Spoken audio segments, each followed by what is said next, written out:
I need you all to hear what I'm saying. Success is a plan that takes years in the making. When nobody did, I believed. I had to let go of things I did not need. Cut off some friends in the process, what could I say? I could no longer carry the dead weight. Get off your ass, there's lots you can do. You wanna learn something and watch how I move, but they don't wanna do shit.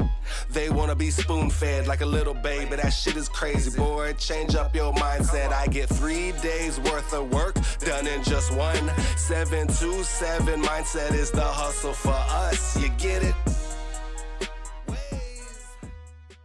727 Podcast. I'm Alex Corona. And I'm Jamie Burks. And today we have a special guest with us, someone who has trained some of the biggest leaders, entrepreneurs, and influencers on this planet, Rene Rodriguez. Thank you so much for being here today. We're very excited to have you. Thanks for having me. Excited to be here. Awesome. And, tell our guests a little bit about what you do and how you do it and who you are. Yeah. So my, I've got about 30 years in applying behavioral neuroscience. It's my background educationally, but really more focused on what's the applied side of this amazing concept, idea, discipline, practice of neuroscience, which is really understanding human behavior. And I was always very curious as to what does that mean to us? What does that mean to me in a negotiation? What does that mean to me in selling? What does that mean to me in communication, conflict resolution, leadership? It's an endless application because we have to apply this thing between our ears, our brain, into life, whether it's marriages, relationships, and having fun, pursuing our dreams, our purpose. There's just so many different applications. And for me, I was saying, the more I understand how that works, the easier life is going to be. And so I've done that for 30 years. I did an interesting slide. Like I was in a podcast and I was in a training the other day or yesterday. Was it yesterday or the day before? And they had me go through the numbers of my background. And right now I do about 200 speaking stages per year, about 1,000 speaking events in the last 5 years, looking at 250,000 people trained, over 1 million people impacted through keynotes. We're looking at 1.5 million followers on social media, 300 million impressions per week, and videos have passed about 100 million. That's been mostly in the last 5 years. And so, but 25 years of that was failure in empty rooms and not feeling like you had much impact, but yet driven by some level of purpose. And so I think that's in a nutshell, the duality of where I come from. And I think you'll see that I'm not too excited, not too upset. Usually I can get pretty upset, but I can also get really excited, but usually I keep a pretty even keel. And the reason is, it's just because I know that life can humble you really quickly. That's amazing. I love what you said because, I always tell my team, it's very slow at the beginning and then all of a sudden it just starts to hurricane. And Yeah. Like you said, 25 years and, the last 5 years have just been insane. That's the definition of never give up. And I think that if more people were to focus on exactly what you're promoting, they would be much more successful in so many different areas of their lives. Yeah. Well, I'm sure real estate came overnight, just overnight success for you guys as well, right? No, that's not how. And I think that's the interesting piece is that, what people usually see the end of your journey. They see the end result, and then it's very easy for them to see because they didn't see you before, therefore it must have happened fast.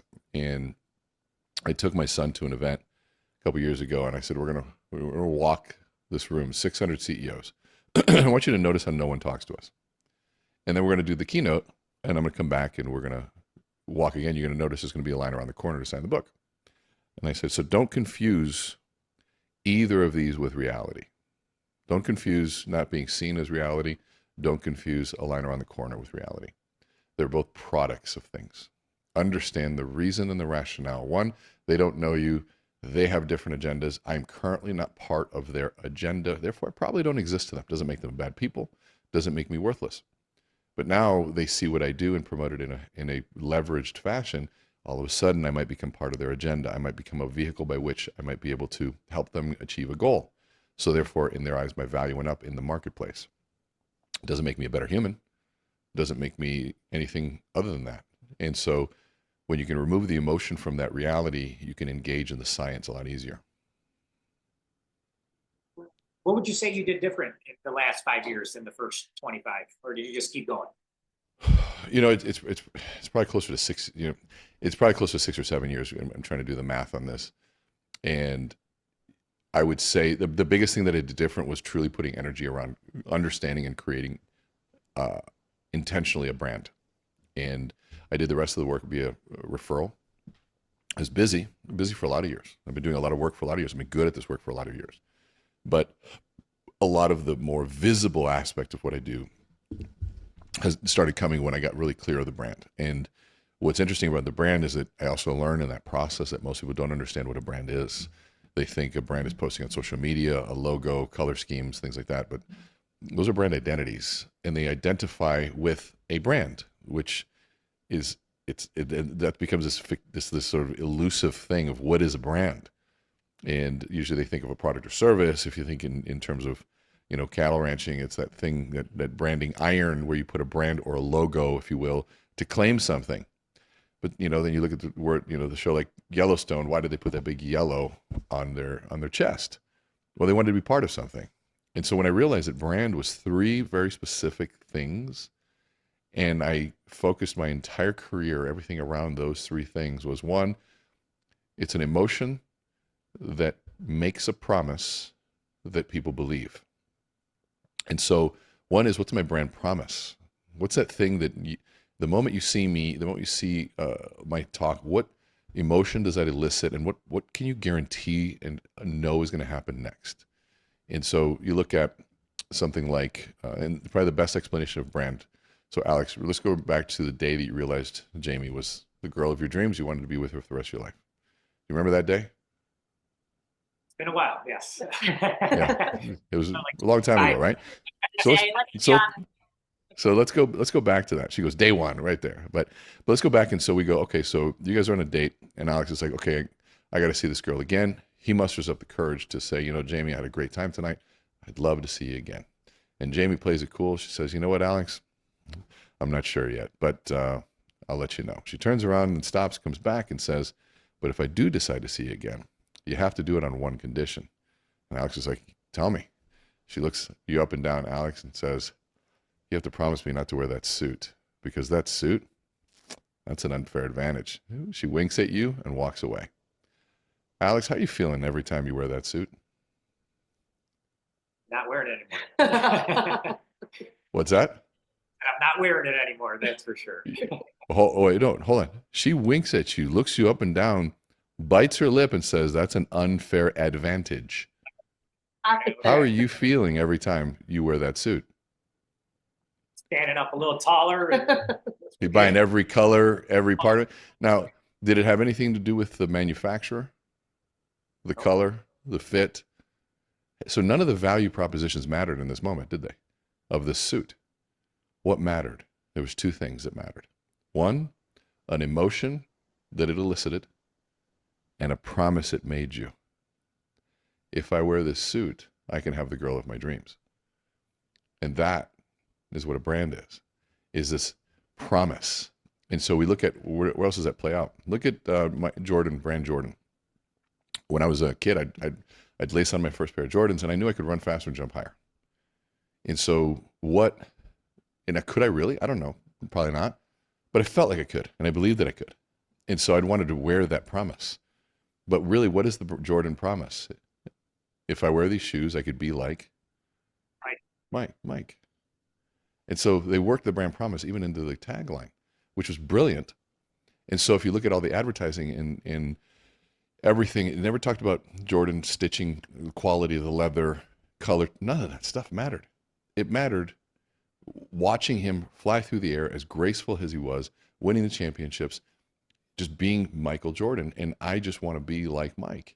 And if I wear these shoes, I can do that. And so we got to think. So when I realized that there was a brand, I had to realize what was my ethos, what was the essence of who I was.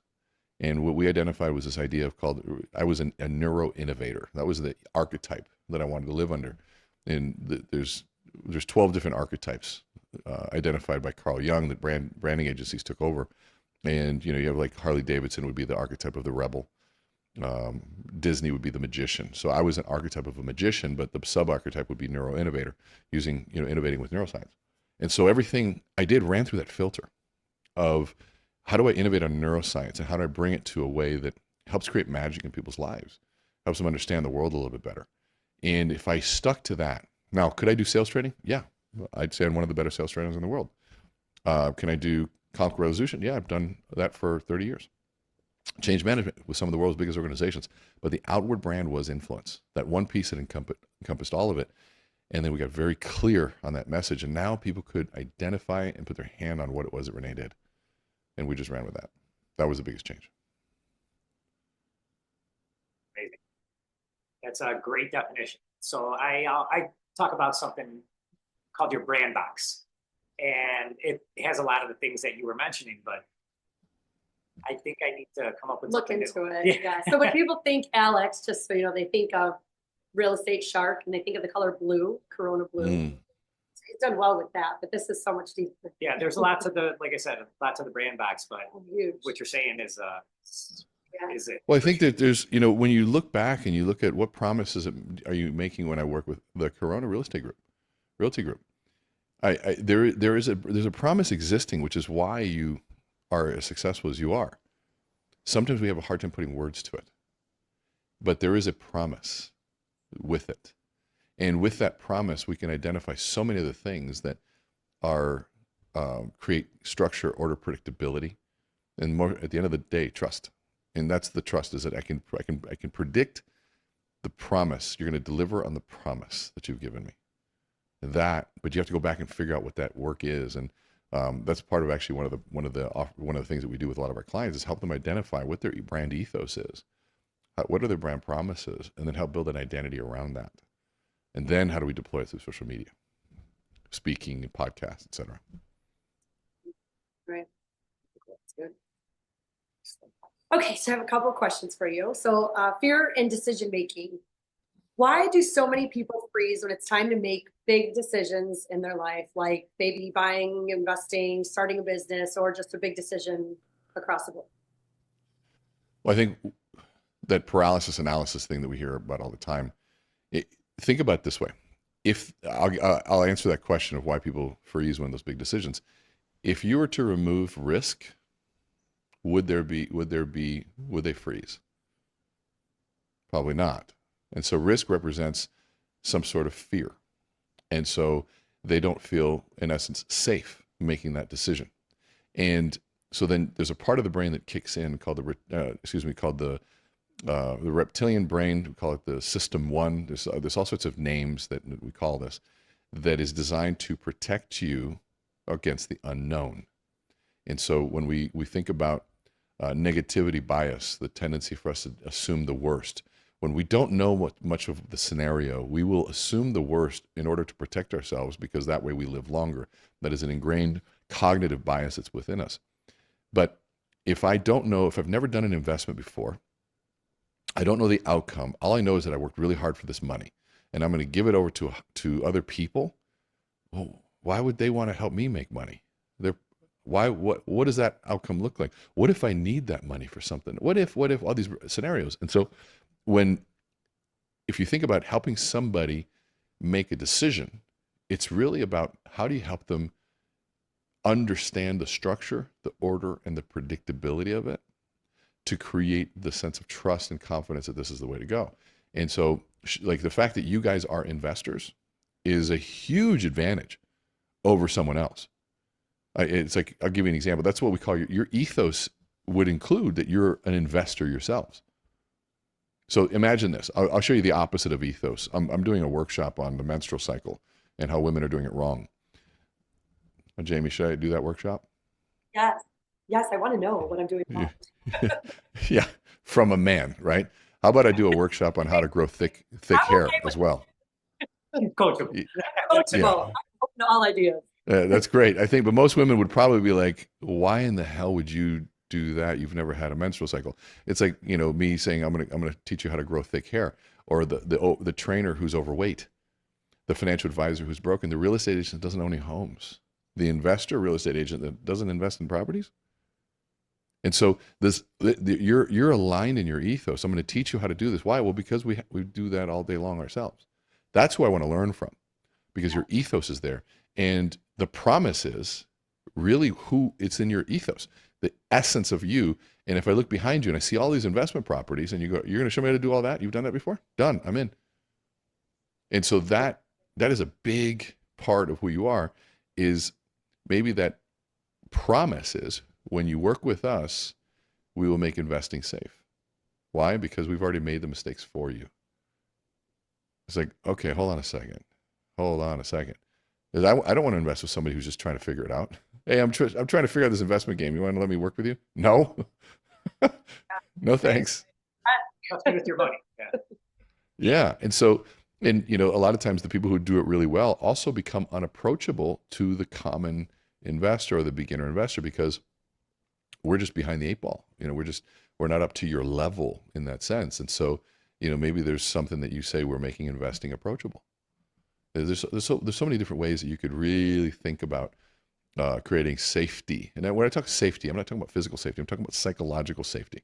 That is a term that I think anybody in your business should understand. It's the psychological safety is the fear of criticism or embarrassment if I were to say something, or the loss of something important if I were to do something. And it's psychological. It's not physical safety. And so I think that a lot of people freeze up because they don't feel psychologically safe. Makes sense. Definitely makes a lot of sense. So I know you work with a lot of Fortune 500 companies, and you've spoke on some of the biggest stages. Where did it all start? Selling cookware door to door. Wow. Yeah.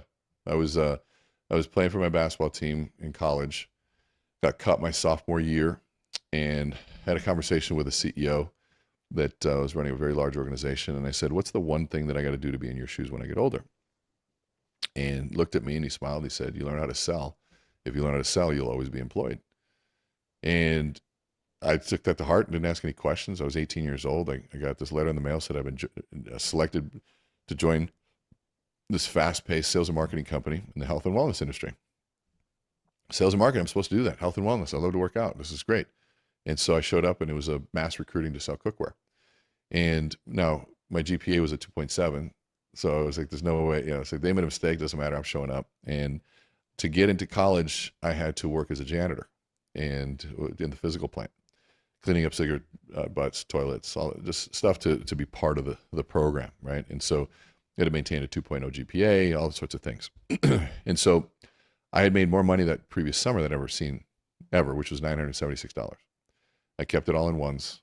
We just looked at this thing. I was like, and when the franchise owner came out, and he said his first summer he made $9,000. That was another zero. Couldn't even imagine that kind of money. And all I remember was basketball. My passion for basketball went away. I locked in on this guy, and I walked up to him and I said, I will do what you say when you say to do it, with no questions asked. That was my interview. And he just looks at me like, who are you? And he goes, okay. And I was hired, and I remember he handed me my first personal development CD. He gave me this thing from Zig Ziglar, and it was on goal setting, and just popped it in. Couldn't understand his voice at first, and it started to grow on me. Then I started realizing there's a process of setting goals. I'm like, what is this? This is incredible. And it just spoke to me, and I kept listening, and it just spoke to me. And then I said, give me another one. He gave me Jim Rohn. Then we went to Tony Robbins and Tom Hopkins and Les Brown, you name it, all of these people. And I just couldn't get enough of it. And it was just one of those realizations that when you realize that you can be in control of your income through the ability to present value in a way that far exceeds the money being asked for, and then have the knowledge and the confidence to close and ask for it, there's nothing that can stop you in that. But I came to find out not many industries are really truly trained in that, real estate being one of them. That is true. True. That's amazing. What are 2 or 3 things people can do daily, perhaps to literally rewire their brain for confidence? Because I think that confidence is one thing that all of us as humans are always like. So how do you rewire your brain for confidence? I think we're asking the wrong question. I think a lot of people assume that confidence precedes action, and it's actually not that way. Confidence will never precede action. Confidence is the gift and the reward after courage. And so if we're waiting, I'll invest once I feel more confident. You're going to wait forever because you have to invest first. Make a little success, and life comes along and says, nice job, Rene. Here's an ounce of confidence. And then you invest that confidence into the next time, the next time, the next time. And by the time you have all the confidence in the world, you don't need it anymore because you've already done the actions. And so I think it's part of it's a mindset shift to say, let me get out of this need for confidence first. And I'll give you an example. I've been doing this for a long time. I'm a great salesperson, but I'm not good at webinar pitch sales currently. What's the key word there? Currently. I'm not good yet. And we had another one was probably our 7th or 8th one we did, and the results were abysmal. I was shocked because I was like, I'm doing great. I'm kicking butt. This is fantastic. Blah, blah, blah, blah, blah. And we got the results back, and all of a sudden, they weren't there. And I was like, you know what? Clearly, I suck at this. Oh, don't be hard on yourself. No, I'm not being hard. Just being truthful. I felt great, but the results say this: the data wins. Period. And so, I suck at this. I need to go out there and figure this out in the next 2 weeks because I know I can do it, but I'm going to have to change. Now, the confidence to do that comes with an entire lifetime of sucking at things over and over and over again, being horrible at them, but just staying with it and then realizing that over time you learn how to do it. Just like anything. You don't ride a bike the first time. Well, why do we stop doing that with everything else? I may not be good at investing, but I do it a few times. I'll figure it out. I may not be good at the piano, but if I do it long enough with a coach and a trainer and I practice, I'll be good at piano. Just what do we want to be good at? And so I think that if I remove the need for confidence on these things and just get started, and how fast can I fail? How quickly can I learn? Then confidence just happens. It's an outcome of that. And, a lot of people say we got to stack wins. I think there's something to stacking wins. Find something small. Make your goal smaller. Win. Make your goal even smaller. But at some point, you're going to have to raise that up to be able to do something big that's worthy of that. And that'll just happen over time. Wait, if that makes sense. Explain things makes it make sense, because it's like people are just I'm going to go out today and get some confidence. Like, whoa, that's not what you're going to do. So you're perfect. I was just telling my team during the team meeting today, our huddle, same exact thing. You want to be motivated, you got to put the reps in. That's how you get the confidence, and then you'll see that it's working, it's moving the needle, and that'll get you motivated. Yeah. There's a great quote that says, awkwardness is a requirement for growth. You want growth? There's a price. It's called be awkward for a little bit. And once you're not awkward, well, and you'll get past it. I'm not a good skier. I think I've done skied once, snowboard once. I was horrible. Well, if I want to get good at it, I got to be okay being horrible for a while. And then after a while, I'll figure it out. And that'll apply to everything, though. Got it. Do you believe that leadership is something that's learned, or is that something that some of us just have, or we're born with it? I'm very opinionated on this. Leaders are born. Leaders are made, not born. Salespeople are made, not born. Now, do you have some traits that might make you a more powerful leader? Some people have a hormonal makeup, more serotonin running through their system to maybe make them more testosterone running through their system to make them a little bit more assertive. But leadership, for sure, is a learned skill set. And thank God, because I was not born with these things. I was quiet. I was shy. I did not know how to speak very well. I defended myself physically because I couldn't keep up verbally with people. And so thank God that's learnable, because I now, people look at me and they go, no, you've always been this way. I'm like, no, I have video. I can prove it to you that no, I was not. Plenty of video of me ums and ahs and scared to death, trembling on stage. It's a learned skill for sure. And there's a science to it, which makes it more fun. Now you're very well spoken. So from a neuroscience standpoint, what actually makes someone trust a salesperson or leader? What makes somebody trust a salesperson? It's the things that we know in the beginning. I mean, are you listening? Do you care about me? Do you really have my best interest at heart? And can you demonstrate that through body language, eye contact, physical presence, listening, truly listening to what's going on, not checklisting, not starting with your needs, taking a moment to understand. And so I use a simple analogy. If you go into the doctor, say, "Doctor, I'm in pain right now." And the doctor says, "Wonderful, take one of these." Like, oh, don't you want to ask me a few questions first before you prescribe me something? I mean, do you even know what's going on? And so and it's the same in consulting. It's the same in real estate. I want to get into real estate. Oh, I got this great real estate investment for you. It's like, dude, how do you know how much money I have, where I'm trying to go, where do I live, and if that's good for me? You don't have nearly enough information to make that assumption. But I would trust the person that says, "That's exciting. Have you done anything in the past?" "I haven't." "Wonderful. What's held you back so far?" "Okay. Well, when you think about investing, I mean, do you want to go big? Do you want to start small?" We start asking all these questions. "Have you ever thought about doing this?" "No, I haven't." "Okay. Well, I'll share with you a little bit of what's going on, but let me have a few more questions." I get the question all the time, "Rene, how can you help me do this?" I'm saying, "I have no idea." "Hey, I've got this team that can do this. Can you help?" I said, "Well, I have helped teams like that in the past. I don't know if I can help yours. Do you mind if I ask a few more questions?" And so that to me is the ability to step back and ask questions and make no assumptions in that moment is where people start realizing, okay, that's what people, even if they say, "Well, Rene, I just need a price." I go, if I were to give you a price, let's really play that out. That would assume that I know exactly how to help you. And I'm going to make another assumption that you are not like everyone else. Is that correct? They go, "No." I said, "So then why would you want me to quote a cookie cutter process of which you don't want? Let me ask some questions and figure out what we're trying to solve. And if the value I'm trying to create, we're able to identify for you far exceeds the cost of bringing me in, I think you'd agree that not using my services would cost you money." They go, "Yeah." I said, "So then why don't we just make sure that I can bring in more value than I cost? And so why don't we identify the value first, and then we'll figure out where we're at. If I don't do that, you don't pay me. How's that sound?" Maybe So, I'm ready to buy. You going to our next listing appointment, exactly just like that. So I have a saying around here. I tell my team the same thing. We got to put all the pieces together. And if you give somebody prognosis without diagnosis, that's malpractice. So it is.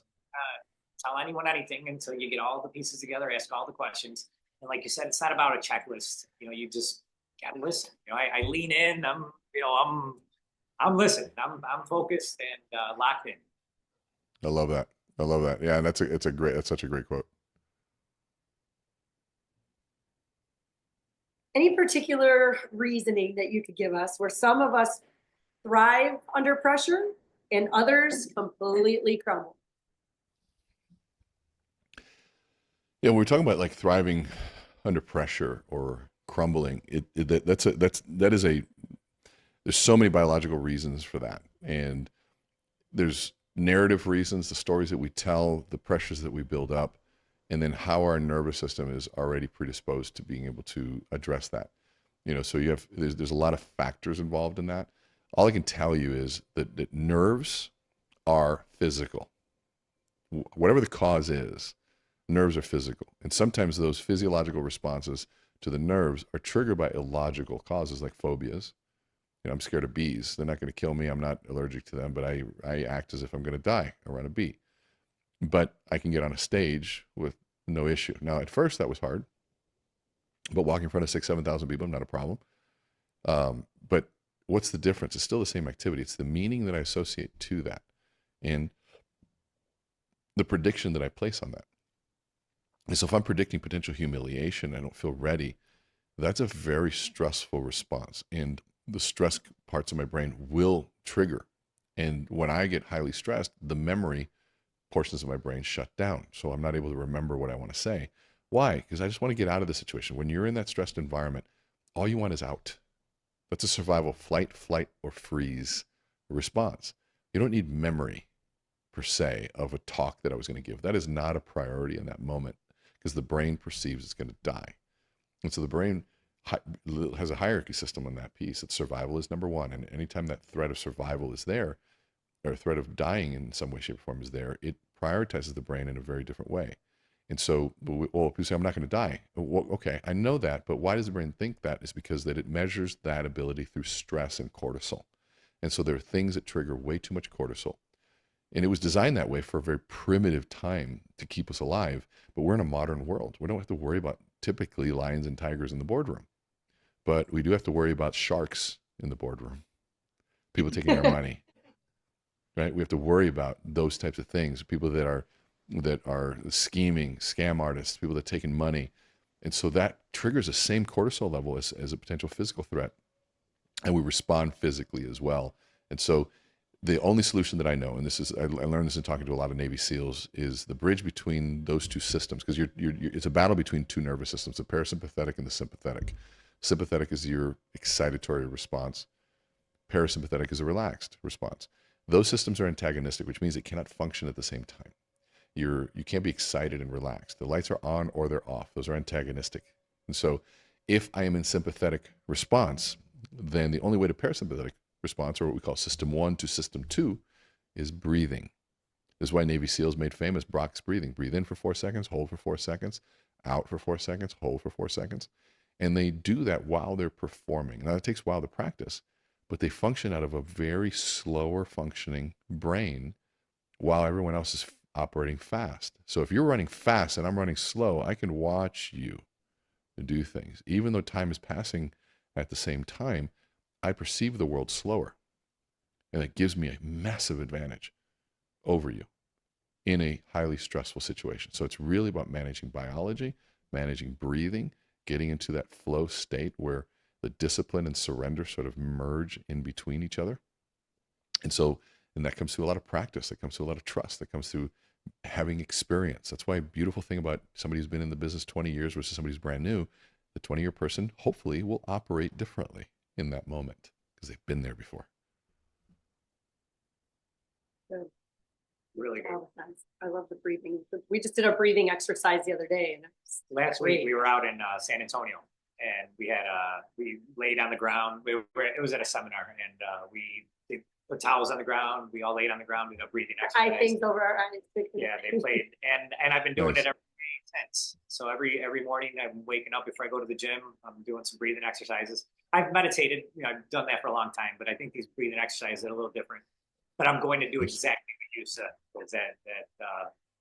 And it's crazy because I'm reading some Navy SEAL books right now about leadership. So perfect. Which timing. one? They're Jocko Wilkes, I think. Willink? Yeah, he's the author. My brother was in the Navy for like 10 years, so he bought it for me. Very for cool. Christmas. Yeah, Extreme so Ownership was the that's first one one I'm you on right wrote. now. Extreme Ownership. That's the one I'm on right now. Yeah, I like Jocko. He's a good dude. Yeah. So you know him personally? We've been on a couple stages together, shared a couple conversations. I wouldn't say that we know each other. We've just been on this professional courtesy, sort of same stages, short, small conversations, stuff like that. But he was a very, very genuine person. I liked him. Scary. It's meaning scary in a good sense of this guy's seen a lot more than I've seen. Really cool. Yeah, I try to do 10 pages a day. A lot of words on that page. Yeah, that's for sure. That's for sure. I got to do it 10 pages a day. Pretty thick books. So for someone like me who leads a real estate team, how can I better motivate people based on how their brain works? I get the motivation question all the time.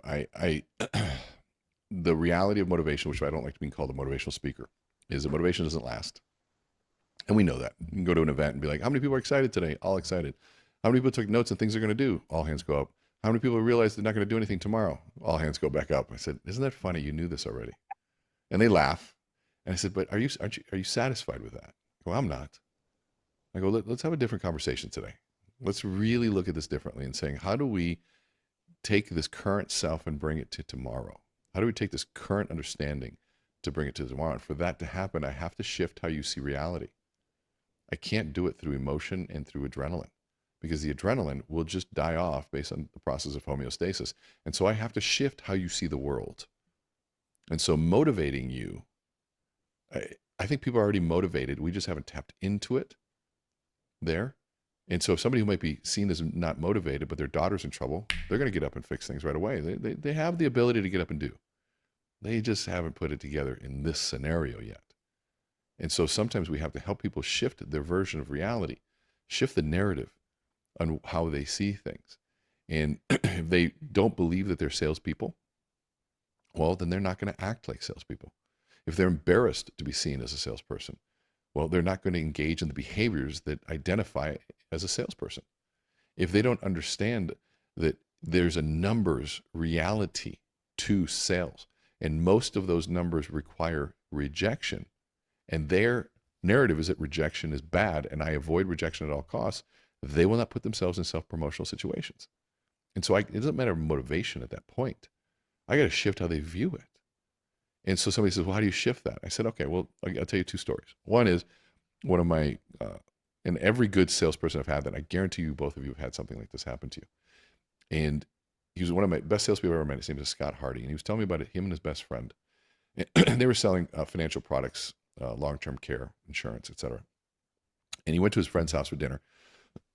And the family was talking about how their father had just came down with some illness. It was going to be a long-term care situation. It was going to be difficult. They didn't know what to do.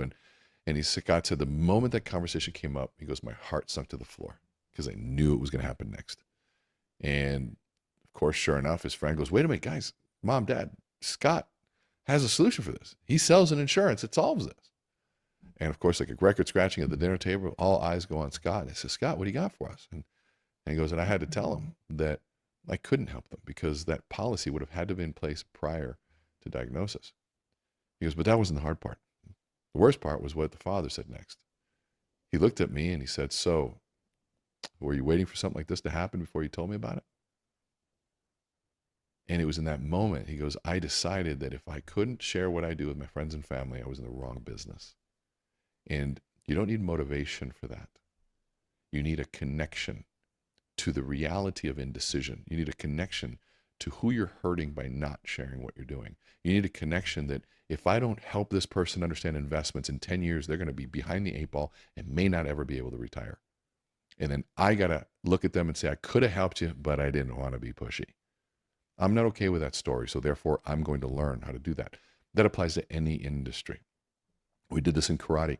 I had 24 karate schools I was working with. I said, can you turn them into salespeople? I said, well, are they disciplined? They go, yeah, they're all black belts. Do they care about people? More than money. I said, perfect. Yeah, but they're not salespeople. I said, hold on a second. So I did this exercise. It took 24 of them. I wanted to hear all their stories. What was that first day they were in karate? And I heard some incredible stories when they first started, what karate meant to them, what it did for their lives.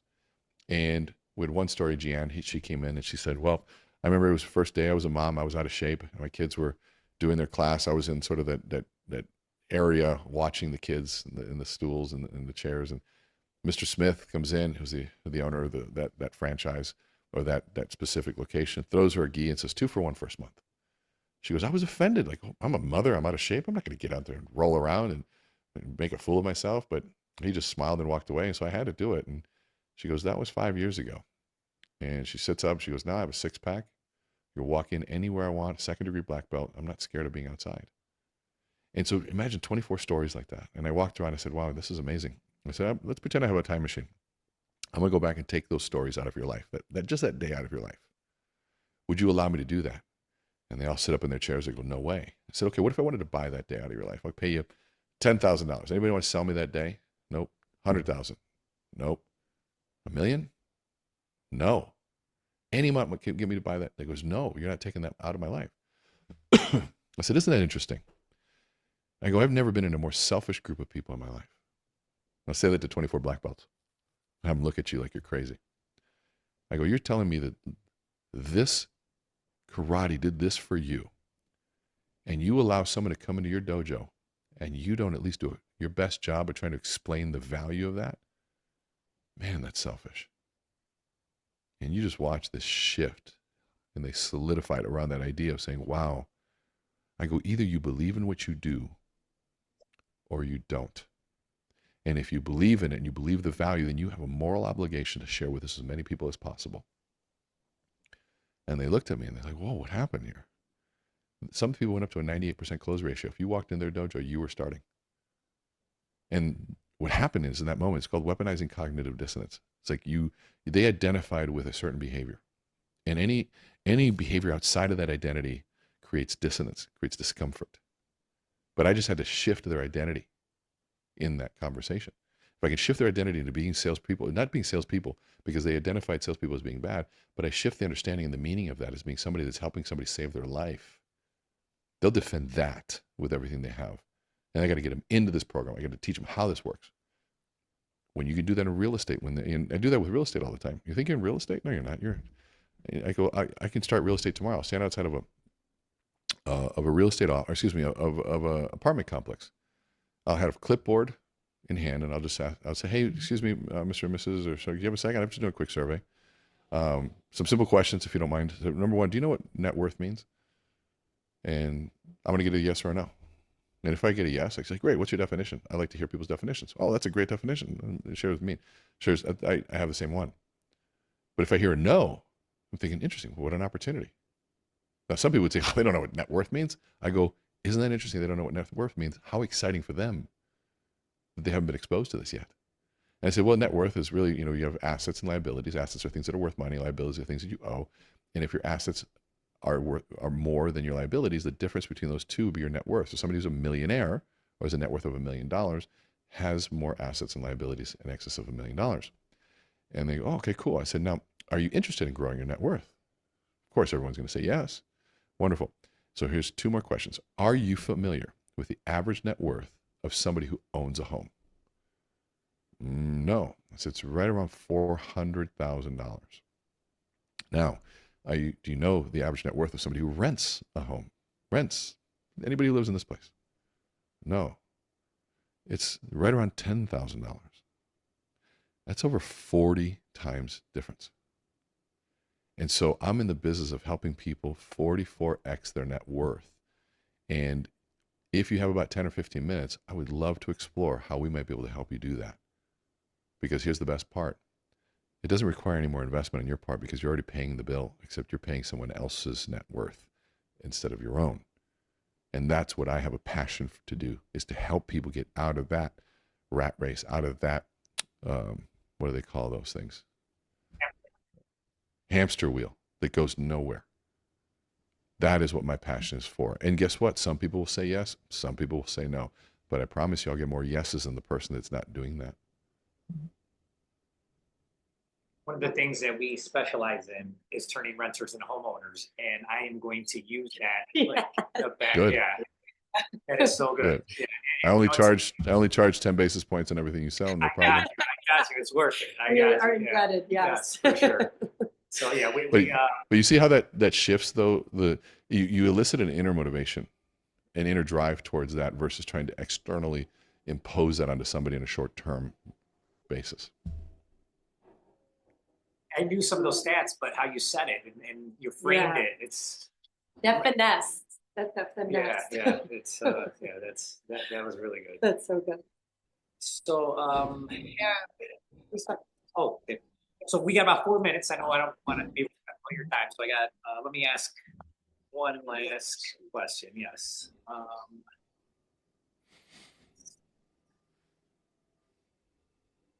So how can someone like Jamie and I, or people like Davey and I, we speak on some stages, and how can we train our brain to command presence and speak with clarity? I haven't heard one and or anything come out of your mouth since we've been on this call. How can I train myself to slap me in the back of my head and not say those things? Yeah. So what's interesting is that you can think your way into a new way of behaving, but you also behave your way into a new way of thinking. And sometimes it's easier to behave your way into it. So when we're helping people with speaking, the first thing we do is body language, because light travels faster than sound. And so you're going to enter a room, people are going to judge you before you speak. Your energy enters the room before your voice does. And so if I'm walking in hunched down or looking around, not confident, that's going to communicate a lot more than my voice will. And they're going to make that snap judgment based on that. So we teach people how to stand, where to put their chest, how to plant their feet, where to put their hands, eye contact, chin slightly raised, slight smile. So many things that we can do in that arena to really help people communicate with their body before their brain. And if they do that, all of a sudden, over time, their brain restructures to match that. And so we first train on body, and then there's a structure and language and how things work. I mean, you get into a networking event, it's networking is also position within this physical space.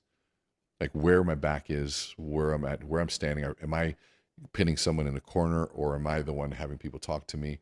It's how do you manage status? And so one of the best examples you think about in a bar, who's the person with the most power and status at a bar? Bartender. The bartender. And the reason that's the case, it's not because he's smarter, not even because they're better looking. It's because he's the one, or the key holder, she's the key holder to what people want in that moment. So status is really determined by people that are the conduit to what I want. If you hold the keys to what I want, your status goes higher. And so now that bartender leaves, the moment they go through those doors, what happens to their status? Plummets. And so I go, okay, so where's my bar? What's a place that I can invite you in that I am the one that holds the key to what you want? If I want wealth, I want freedom financially, well, then I need to be in an arena that displays that I have mastered that. And now you walk into my bar, quote unquote, and I hold all the keys to the kingdom. And therefore I have your attention. I have leverage. Instead of, if you don't know any of those things, I haven't written the books, I'm standing in the wrong position, I haven't been the one on stages, I'm the one in the audience, I didn't write any articles, I have no social media following, there's no bar. But if you come to my social media and you see the followers we have and the content we do, you're at my bar now. And so then I have the leverage. And so that piece is around structuring your life and your space, your content, your social media, your voice, your body language, all of those essence that all start coming around to tell a story. And the good news is when you do it ethically, you do it based on what you've really done. And this is why we say ethos, because I don't have to recreate anything. We have to fake our way. Every human has done something. Every human has skills in something. We just have to package those skills in a way that keeps them honest and keeps them within their lane of where their expertise is. I'm not going to take somebody brand new and try to package them as an expert. Doesn't work. There's a great meme that says, Lord, give me the confidence of a 25-year-old life coach. No, we don't want that. I don't want a 25-year-old life coach. Now, a 25-year-old social media expert might be a little closer. A 25-year-old, something that might be a personal trainer in great shape. Yeah, there's all sorts of things that we can do, but what's the lane that we occupy in the current state of our life? And then we structure and package things that way so that when people come around, they see it, they've heard it. Before I speak, that's where my presence and everything there speaks for itself. Of course, there's body language, posture, how am I sitting in the chair. You saw that I put a pillow behind me so I could sit up a little straighter. This chair it's very comfortable, but it doesn't show all that great if I'm hunched over and sitting like this. And so I have to sit up straight. Those are all perceptual pieces that communicate something to an audience that they hear before I'm able to speak. It's amazing. Yes, that's so good. Yeah, we have like I said, we have a pretty big event coming up next month. It's our first big event that we Hosting. Yeah, that we're hosting. So I just Nice. Very nice. Yes. Good for you guys. Well, I think that's an opportunity. Now, I hope that you guys are opening, closing, also doing some of the keynotes, claiming the victory, all of that stuff. That's perfect. We're gonna MC it as well. Good for you. Yeah, we're excited. We're definitely excited. But like I said, we want to definitely be respectful of your time. I can talk to you forever. I'm actually going to just cancel what we're going to talk about tomorrow's meeting, and my team is watching this. Very cool. This is where we need to start. Yeah, it's so good. Yeah, so we really appreciate your time, and how can The honor is mine. Thank you so much. I think. Say that again. our viewers find you? On social media. Yeah, social media, probably the easiest is Learn with Rene. It's Rene, Rene. I think it's Learn with Rene across all channels. My website, meetrene.com. And yeah, we were doing 40 videos a day at one point. We're going to get back to doing a couple of videos per day here in the next week, a couple of weeks. So we took a little bit of a break to reorganize, restructure a little bit, and change the business model. So we're having some fun. How long are your videos usually? So you say 40 a day. 90 seconds or less. So like this is all being recorded. So if somebody watch this, pull out some clips and we'll throw it up there. Amazing. Well, Rene, like I said, thank you again Yes. so much. We are for your honored. time. Thank you so much. Literally. Thank you. Thank you both. Looking forward to it. And I think, according to Sean, I think we'll see you guys at some point in one of our courses. No doubt about it. I love seeing people win, and you, my friend, are a winner.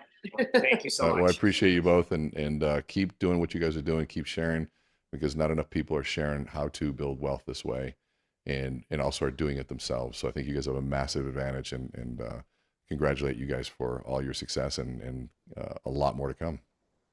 Thank you, Rene. We really appreciate it. Thank you. Take care. Take it easy. Thank you so much. Bye-bye. Yeah. I'ma need you all to hear what I'm saying. Success is a plan that takes years in the making. When nobody did, I believed. Had to let go of things I did not need. Cut off some friends in the process. What could I say? I could no longer carry the dead weight. Get off your ass. There's lots you can do. You wanna learn something?